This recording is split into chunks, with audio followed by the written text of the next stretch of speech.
エヴァンゲリオン新劇場版9で、天道は一体、薫に何をしたのか、何を狙ったのか。9の物語がよくわからない、と言われる要因の一つに、多くの専門用語が飛び交う、後半の展開の複雑さがあります。今回は、こういった用語の謎を全て解き明かすのではなく、少し別の側面から、9は実は、碇天道の家族の話に向かっているのではないか、という仮説を軸にして考えてみました。もともと新劇場版の大きな追加要素の一つとして描かれたのが、レイの食事会。天道とシンジ、親子の仲を取り持つキューピッドになりたい。そんなレイの気持ちとユイの言葉が重なり、天道が参加を決める様子は、旧作にはない、とても印象的なシーンでした。しかし、9の言動は、シンジに全く興味がないような様子。ミサトたちと敵対する、悪役のようなポジションになっていますが、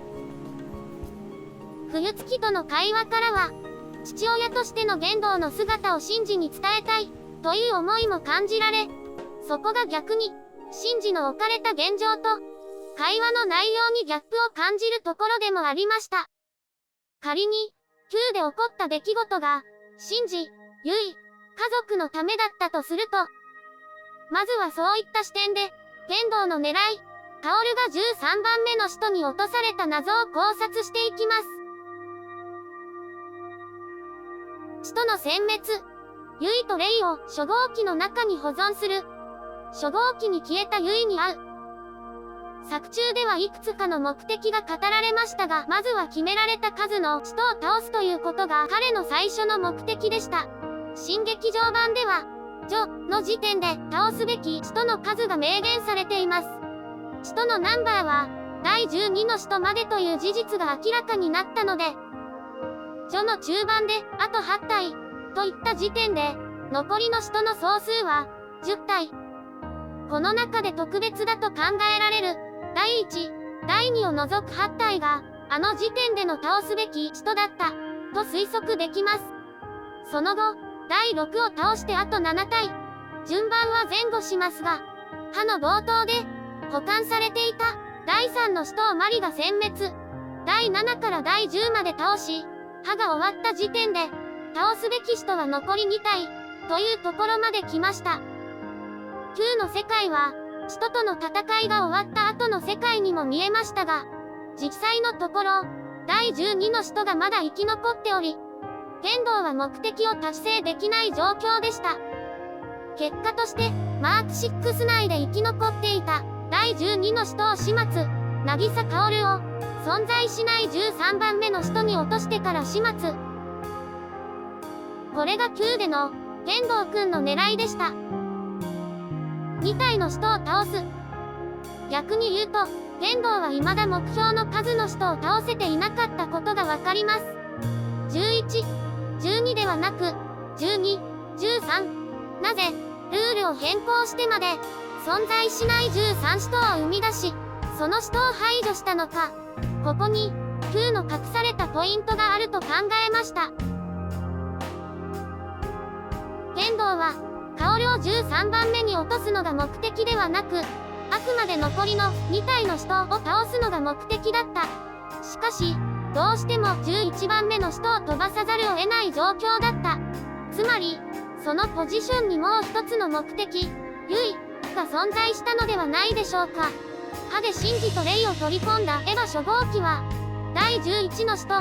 もしくは第11の使徒になり得る存在となった。そう仮定すると、ユイ、シンジを生かしたまま、目的の残り2体の使徒を殲滅する。そのためには、第11の使徒を飛ばして、本来は存在しない13番目の使徒を作り出す必要があった。新劇場版から追加された新しい第3の使徒。この使徒が第4の使徒出現以降も保管されていたこと。必ずしも使徒を順番通り倒さなくてもいいことをマリは知っていた。だからこそ、マリは13番目の使徒が誕生したのを見て、11番目を飛ばす天道の狙いに気づけたのではないでしょうか。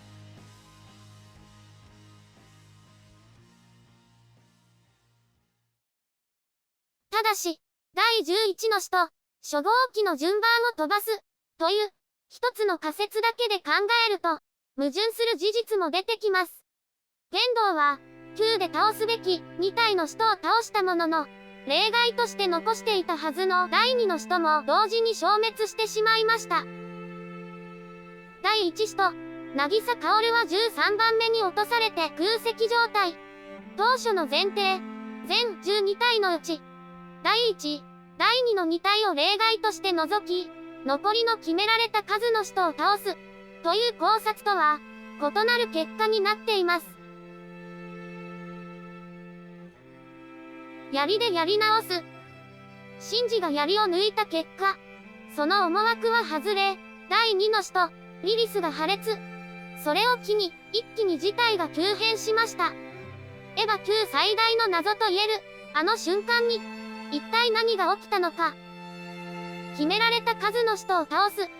天道は最初の目的と同時に、もう一つの計画を進めていたのではないでしょうか。次は、ユイとレイを初号機の中に保存する、もう一つの計画を考慮して、再度あの瞬間、シンジが槍を抜いた時に何が起きたのかを再考察していきます。この星の生命の始まり、人類の母とも言える、第2の使徒、リリス。もともと旧作には、エヴァ初号機は唯一、リリスをコピーした存在。綾波レイには、リリスの魂が入れられている、という設定がありました。仮に、この設定が新劇場版にも残っているとすると、天道の計画通りに、ユイとレイが保存された今の初号機は、リリス、そのものになり得る存在。第2の使徒と同じ条件が整い、覚醒したエヴァ初号機は、新たな使徒、第11の使徒と識別された。天道は初号機にレイを保存することで、本物のリリスと偽りのリリスをすり替える準備をしていたのではないでしょうか。シンジが槍を抜き、本物のリリスが消滅した瞬間、天道はその時を待っていた。魂が入ったリリスのコピー、初号機が本物と識別され、第2の使徒は存続した。コピーと本物がすり替えられ、イレギュラーな形で消えた第11の使徒の欠番を補うため、新しい使徒が生まれることになる。すでに最後の使徒、第12の使徒まで出現していたので、本来は存在しない、13番目の使徒の席が誕生する。しかし、その席に座る次の候補者が存在しないため、第1使徒、渚薫に順番が返ってくる。始まりと終わりは同じ。その言葉通り、渚薫は13番目の使徒に落とされてしまっ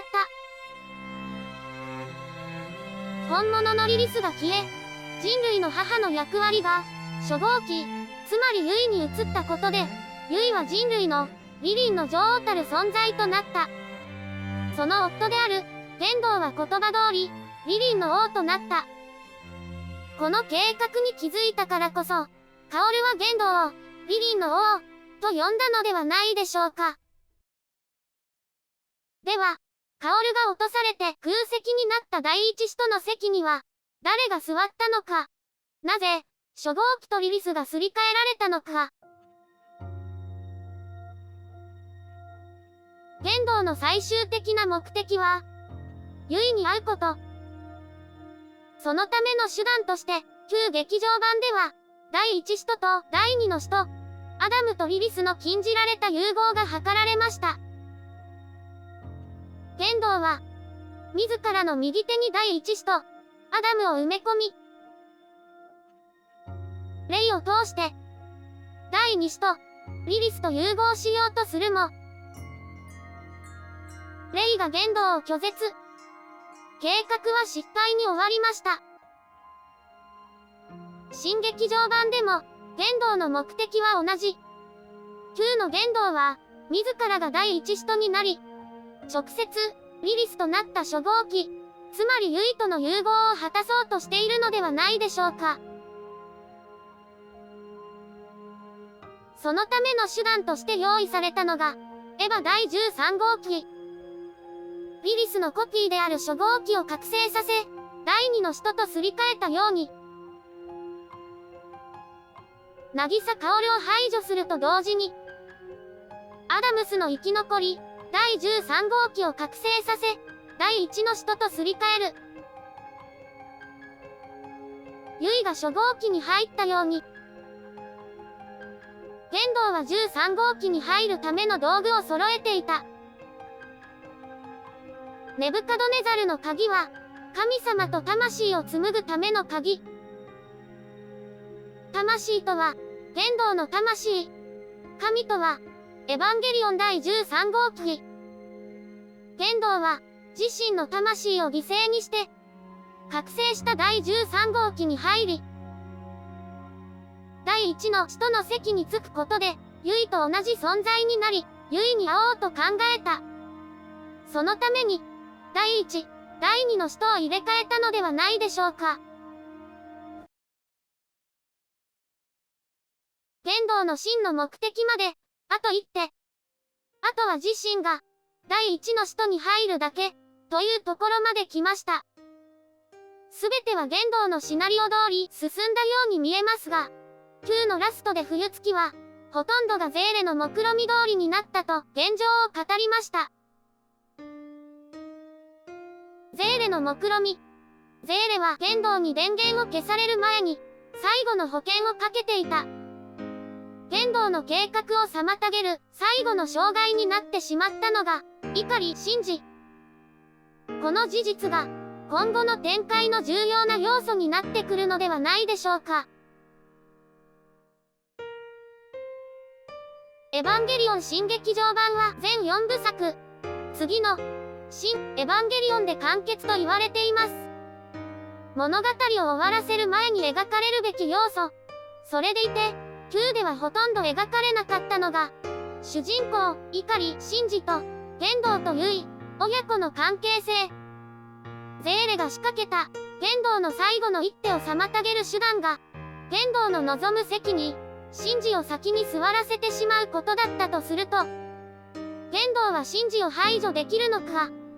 シンジは両親とどう向き合うのか、どういう結末になるにせよ、言動とユイ、シンジの関係性が、より物語の中心に来るのではないでしょうか。